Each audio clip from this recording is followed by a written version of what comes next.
ട്രംപിൽ മെരുങ്ങുമോ Putin എന്ന് ലോകം തന്നെ ഉറ്റുനോക്കുന്ന ഒരു സാഹചര്യമാണ്. എല്ലാ കണ്ണുകളും അലാസ്കയിലേക്കാണ്. അവിടെ നിർണായകമായ ഒരു ചർച്ച നടക്കാൻ പോവുകയാണ്. നമുക്കറിയാം, യുക്രൈൻ റഷ്യ യുദ്ധം തുടങ്ങിയിട്ട് നാളുകളേറെയായി. ഒരുപാട് നാശനഷ്ടം, ജീവൻ അപായപ്പെടുത്തലൊക്കെ അതുമായി ബന്ധപ്പെട്ട് ഉണ്ടായിരിക്കുന്നു. മാത്രവുമല്ല, ആ യുദ്ധത്തിന്റെ പേരിൽ തന്നെ വലിയ രീതിയിലുള്ള സാമ്പത്തിക ഉപരോധങ്ങൾ ഉൾപ്പെടെ ഏർപ്പെടുത്തിക്കൊണ്ട് വിപണിയെയും അത് വലിയ രീതിയിൽ ബാധിക്കുന്ന ഒരു ഘട്ടത്തിലേക്ക് ഒക്കെ എത്തി നിൽക്കുന്ന ഒരു സാഹചര്യമാണ് ഇപ്പോൾ നടന്നുകൊണ്ടിരിക്കുന്നത്. അപ്പോൾ അലാസ്കയിൽ ഒരു നിർണായക ചർച്ച നടക്കുമ്പോൾ അതിനെ ഉറ്റുനോക്കാൻ ഓരോ രാജ്യങ്ങൾക്കും അല്ലെങ്കിൽ ലോകരാഷ്ട്രങ്ങൾക്ക് പല പല കാരണങ്ങൾ ഉണ്ട് എന്നത് സൂചിപ്പിക്കുകയായിരുന്നു ഞാൻ. എന്തായാലും ആ ചർച്ച നാളെ നടക്കാൻ പോകുമ്പോൾ ഈ ചർച്ചകളുടെ ഫലമായി റഷ്യ യുക്രൈൻ യുദ്ധം അവസാനിക്കുമോ? അതാണ് ലോകം ഉറ്റുനോക്കുന്ന ഏറ്റവും പ്രധാനപ്പെട്ട കാര്യം. വിപണി സാഹചര്യങ്ങൾ മാറുമോ? റഷ്യയുടെ മേൽ അമേരിക്ക ചുമത്തിയിട്ടുള്ള ഉപരോധങ്ങൾ മാറുമോ? റഷ്യയിൽ നിന്ന് എണ്ണ വാങ്ങുന്നതിന്റെ പേരിൽ ഇന്ത്യക്കുമേൽ ചുമത്തിയിട്ടുള്ള ശിക്ഷാ തീരുവ ഒഴിയുമോ? അങ്ങനെ അലാസ്കയിലേക്ക് എല്ലാവരും ഉറ്റുനോക്കുമ്പോൾ ഏറ്റവും പ്രധാനം ഇതിൽ ഈ യുദ്ധം അവസാനിക്കുമോ എന്നത് തന്നെയാണ്. കാരണം ഏതാണ്ട് 1267 ദിവസമായിരിക്കുന്നു ഈ യുദ്ധം തുടങ്ങിയിട്ട്. ഇരുപക്ഷത്തും നാശനഷ്ടങ്ങളുടെ കണക്ക് മാത്രം ഉള്ള ഒരു യുദ്ധമാണ്. അപ്പോൾ ആ യുദ്ധം അവസാനിക്കുമോ എന്നതുള്ളതാണ് ഏറ്റവും പ്രധാനപ്പെട്ട ചോദ്യം.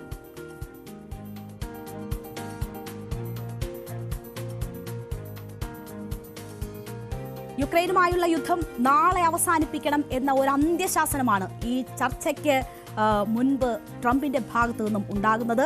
അല്ലെങ്കിൽ കനത്ത പ്രത്യാഘാതം നേരിടേണ്ടി വരും എന്ന ഒരു മുന്നറിയിപ്പ് കൂടി ട്രംപ് നൽകുകയാണ്. ഉച്ചകോടി തുടങ്ങാൻ ഏതാണ്ട് മണിക്കൂറുകൾക്ക് മുമ്പാണ് ട്രംപ് ഇത്തരമൊരു ഭീഷണി കലർന്ന സ്വരത്തിൽ സംസാരിക്കുന്നത്, ഒരു അന്ത്യശാസന സ്വരത്തിൽ സംസാരിക്കുന്നത്. If the first one goes okay, we'll have a quick second one. I would like to do it almost immediately, and we'll have a quick second meeting between President Putin and President Zelensky and myself if they'd like to have me there. And that would be a meeting where maybe it could be absolutely work. But the first meeting will not work that out. Certain great things can be gained in the first. It's going to be a very important meeting. But it's setting the table for the second meeting. I think the second meeting, if the second meeting takes place, now there may be no second meeting, because if I feel that it's not appropriate to have it because I didn't get the answers that we have to have, then we're not going to have a second meeting. ഒരു അന്ത്യശാസനം എന്ന ട്രംപിന്റെ വാക്കുകളെ പറയാം, പക്ഷേ എന്താണ് പ്രതികാര നടപടികൾ ഉണ്ടാവുക എന്നത് ട്രംപ് വിശദീകരിക്കുന്നില്ല. സെലൻസ്കി ഉൾപ്പെടെയുള്ളവരുമായി നടത്തിയ ഓൺലൈൻ മീറ്റിംഗിന് ശേഷമാണ് ട്രംപിന്റെ ഭാഗത്തു നിന്നും ഈ നിർണായകമായ ഒരു ഭീഷണി കലർന്ന സ്വരത്തിലുള്ള ഒരു അന്ത്യശാസനം വരുന്നത് എന്നതുകൂടി നമ്മൾ കാണണം. പക്ഷേ ഈ ഓൺലൈൻ മീറ്റിംഗ് വളരെ സൗഹാർദ്ദപരമായിരുന്നു. താൻ ഫുൾ മാർക്ക് നൽകും ഈ ഓൺലൈൻ മീറ്റിംഗിന് എന്നതാണ് ട്രംപ് അതിനുശേഷം പറഞ്ഞത്. നമുക്കിനി അറിയേണ്ടത് പുടിൻ മെരുങ്ങുമോ ട്രംപിന് മുന്നിൽ എന്നതാണ്. അമേരിക്കയുടെ അന്ത്യശാസനം പല തവണ തള്ളിയിട്ടുണ്ട് പുടിൻ. അലാസ്കയിലും ട്രംപിന് മെരുങ്ങാൻ സാധ്യത വളരെ കുറവാണ് എന്നാണ് കരുതുന്നത്. ഉച്ചകോടിയിൽ നിരുപാധിക വെട്ടിനിരത്തലിന് വ്ളാഡിമിർ പുടിൻ വഴങ്ങുമെന്ന് വിശ്വസിക്കുന്നവർ തന്നെ ചുരുക്കമാണ്. എങ്കിലും നീണ്ട ഹോംവർക്കിനൊടുവിലാണ് ഈ മീറ്റിംഗ് അവിടെ നടക്കുന്നത്. ഡൊണാൾഡ് ട്രംപിന്റെ വിശ്വസ്തൻ സ്റ്റീവ് വിറ്റ്കോഫ് ഇതിനു മുൻപ് മോസ്കോയിലേക്ക് ഏതാണ്ട് 5 തവണ ചെന്നിട്ടുണ്ട്. അങ്ങനെ ആശയവിനിമയങ്ങൾ നടത്തിയിട്ടുണ്ട്. അങ്ങനെ വലിയ മുന്നൊരുക്കങ്ങൾക്ക് ശേഷം നടക്കുന്ന ഒരു ഉച്ചകോടി ആയതുകൊണ്ട് തന്നെ അല്പ പ്രതീക്ഷ ഇതിന് നൽകുന്നുണ്ട്. ഓഗസ്റ്റ് ആദ്യവാരം നടന്ന കൂടിക്കാഴ്ചയിൽ പുടിനുമായി ചർച്ച നടത്തിയത് ഏതാണ്ട് 3 മണിക്കൂർ നീണ്ടുപോയിരുന്നു.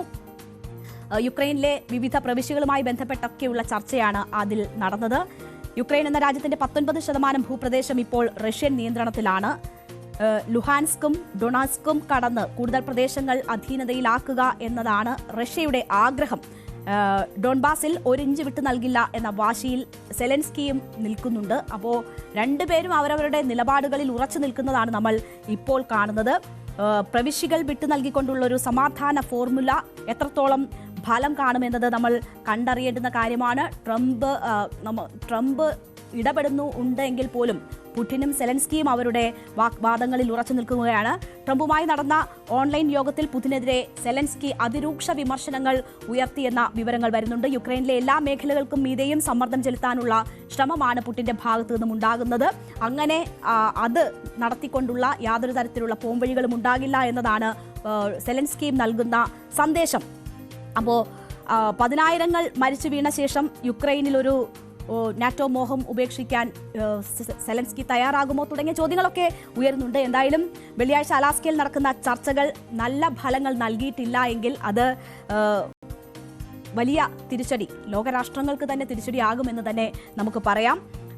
US ഇന്ത്യക്ക് മേൽ കൂടുതൽ ഉപരോധങ്ങൾ ഏർപ്പെടുത്തും എന്ന ഒരു ഭീഷണി കൂടി, ആ ചർച്ച ഫലം കണ്ടില്ലെങ്കിൽ വീണ്ടും നമുക്കറിയാം ഇപ്പോൾ തീരുവയുണ്ട്, അധിക തീരുവയുണ്ട്, അതിനും മുകളിൽ വീണ്ടും ഒരു തീരുവ മുഴക്കും എന്ന ഒരു ഭീഷണിയൊക്കെ വൈറ്റ് ഹൗസ് ട്രഷറി സെക്രട്ടറിയുടെ ഭാഗത്തു നിന്നും ഉണ്ടാകുന്നത് കൂടി നമ്മൾ ഈ അവസാന മണിക്കൂറുകളിൽ കാണണം. അപ്പോൾ ചർച്ച നടക്കുന്നത് ട്രംപും പുടിനും സെലൻസ്കിയും ഒക്കെ ആയിട്ടാണ് എങ്കിൽ പോലും നമ്മൾ പ്രതീക്ഷയോടുകൂടി കാത്തിരിക്കുകയാണ് ഇന്ത്യ. കാരണം അവിടെ ഒരു മഞ്ഞുരുകൽ ഉണ്ടാവുകയാണെങ്കിൽ, സമവായത്തിലേക്ക് പോവുകയാണ് എങ്കിൽ ഇന്ത്യക്കും അത് ആശ്വസിക്കാവുന്ന മുഹൂർത്തം തന്നെയാകും. കാരണം യുദ്ധം അവസാനിക്കുന്നു, റഷ്യയ്ക്ക് മേലുള്ള ഉപരോധം നീങ്ങുന്നു, അത് ഇന്ത്യക്ക് മേൽ ഏർപ്പെടുത്തിയിട്ടുള്ള പിഴത്തീരുവ മാറുന്നതിനുള്ള വഴിവെക്കും. പിന്നീട് വാണിജ്യ കരാർ ഉൾപ്പെടെയുള്ള കാര്യങ്ങളിലേക്ക് നീങ്ങുന്നതിന്, അമേരിക്കയുമായി കരാറിൽ ഉൾപ്പെടെ നീങ്ങുന്നതിന് അത് സാഹചര്യമൊരുക്കും. അപ്പോൾ നമ്മുടെ സമ്പദ് മേഖലയുമായി ബന്ധപ്പെട്ട്, വ്യാപാര മേഖലയുമായി ബന്ധപ്പെട്ട് ഇപ്പോൾ ഉരുണ്ടുകൂടിയിരിക്കുന്ന ഈ അനിശ്ചിതാവസ്ഥ അല്ലെങ്കിൽ അരക്ഷിതാവസ്ഥയ്ക്കൊക്കെ ഒരു പരിഹാരമാകും എന്ന സാഹചര്യം സൃഷ്ടിക്കപ്പെടും. അതുകൊണ്ട് തന്നെ അലാസ്കയിലേക്ക് ഇന്ത്യയും പ്രതീക്ഷയോടുകൂടി കാത്തിരിക്കും.